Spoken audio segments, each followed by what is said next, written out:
Subukan nating simbolin to mga boss. Pinaklas lahat eh. Wala yung mga contactor, mga PCB nya. So bubuuhin natin mga boss, kasi kailangan paganahin natin to. May ginawa kasi silang bagong room dun sa baba. So dito tayo kukuha ng lamig. Papaganahin natin to. Bubuuhin muna natin. Medyo madugo nga lang. Nakakalat eh. Buuhin na lang natin mga boss. Ayan, kumuha na tayo ng mga contactor doon sa ibang unit. Babalik na lang natin.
Okay na mga boss.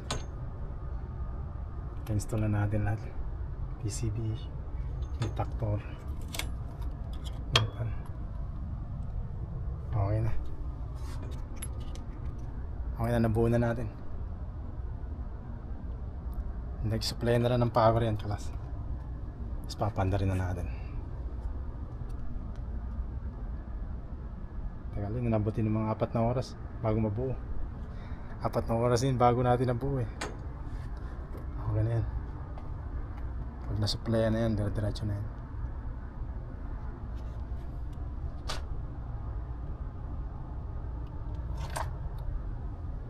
Pag nagkakamali ka, nalilito mga boss, pwede kayong magbase dito. Ito yung mga control nya. Pagka hindi nyo na masundan, Dito na lang, hanapin na lang dito yung ano yan. May mga marking naman yung iba eh. Pagka wala, kailangan mo talaga ng tester. Pero okay naman. Kinapa naman natin lahat, okay na yan.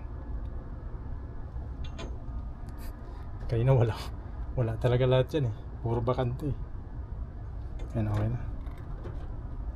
So yun lang mga boss.